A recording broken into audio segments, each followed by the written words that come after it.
Halo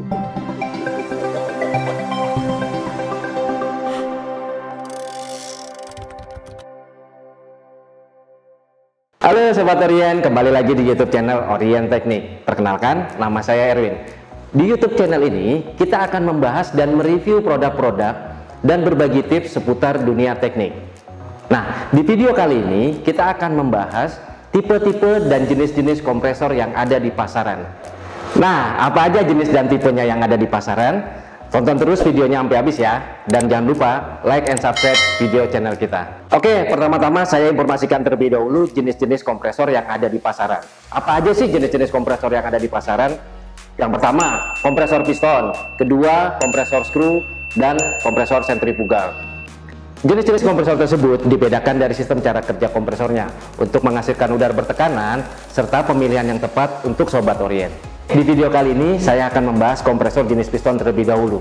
Kompresor jenis piston ini mungkin yang paling banyak dipakai dan dijual di pasaran. Selain pemakaiannya yang mudah dan perawatannya juga lebih mudah, harga kompresor piston ini relatif lebih murah.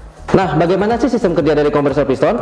Sistem kerja dari kompresor piston menggunakan piston yang bergerak turun untuk mengisap dan bergerak naik untuk memambatkan dan memindahkan udara bertekanan ke dalam tabung. Sebelum kita membahas lebih lanjut, Sobat Orien juga harus tahu nih, selain jenis kompresornya, kita juga harus tahu kualitas udara yang dibutuhkan.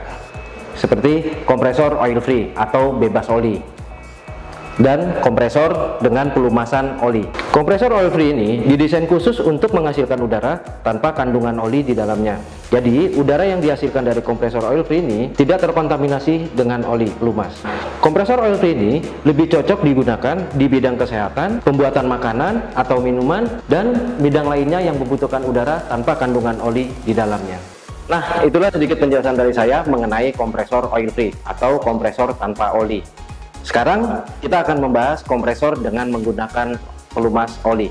Tidak seperti kompresor oil free, kompresor tipe ini piston pada silindernya dilumasi oleh oli sehingga udara yang dihasilkan tercampur dengan oli. Kompresor tipe ini mungkin paling banyak kita lihat dan pemakaiannya lebih cocok untuk pneumatic tool, pengisian angin ban, pengecatan, dan alat atau mesin lainnya yang membutuhkan udara bertekanan. Oke Sobat Orien, tadi kita sudah membahas jenis-jenis kompresor yang ada. Sekarang kita akan membahas tipe-tipe kompresor yang ada di pasaran.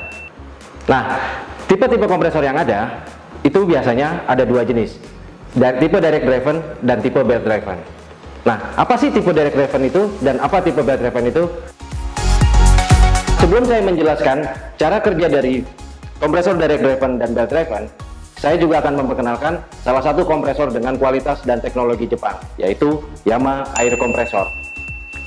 Nah, mungkin merek Yamaha kompresor ini masih asing terdengar di telinga sobat-sobat Orien. Tapi, Yamaha kompresor ini sudah banyak sekali dipakai di usaha skala kecil maupun besar di berbagai kota di Indonesia.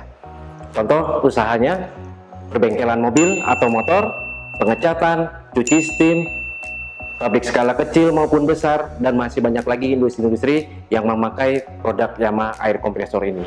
Nah, sekarang kita akan membahas perbedaan sistem kerja dari kompresor direct driven ini dan kompresor belt driven. Sistem kerja kompresor direct driven ini, penggeraknya terkoneksi langsung dengan pompa. Jadi, putaran pompa akan sama dengan penggeraknya, sehingga pengisian kompresor ini jadi lebih cepat. Tapi karena pengisian yang terlalu cepat ini, temperatur kompresor jadi cepat panas jika pemakaiannya terus-menerus. Jadi saya sarankan kompresor ini lebih cocok untuk pemakaian pengisian angin ban motor, mobil, pengecatan, atau usaha kecil yang membutuhkan udara tidak terlalu besar.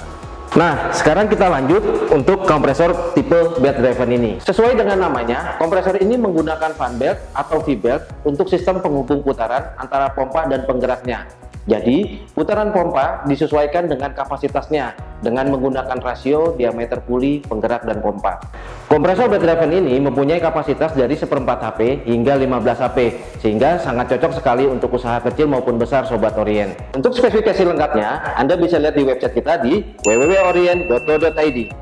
Tapi bukan berarti kompresor jenis piston belt driven ini bisa digunakan terus-menerus ya, karena seperti yang saya sudah jelaskan tadi, sistem kerja dari kompresor belt driven ini menggunakan piston di dalam silinder yang bergerak naik dan turun, sehingga adanya gesekan yang terus-menerus mengakibatkan temperatur di dalamnya juga akan naik. Jadi, saya sarankan untuk Sobat Orien menggunakannya 6-8 jam per hari sesuai dengan kapasitasnya. Dan berbicara mengenai kapasitas kompresor, mungkin sobat-sobat Orien masih ada yang bingung nih, bagaimana cara menentukan kapasitas yang sesuai untuk kebutuhan sobat Orien. Kita akan bahas di video kita selanjutnya. Maka dari itu, tonton terus video-video kita lainnya dengan cara like and subscribe channel YouTube kita, dan jangan lupa follow sosial media kita di Orien Teknik. Dan sekian penjelasan dari saya mengenai tipe-tipe dan jenis-jenis kompresor yang ada di pasaran, khususnya kompresor tipe piston ini. Mudah-mudahan video ini bermanfaat bagi kita semua. Saya Erwin, pamit diri, salam teknik.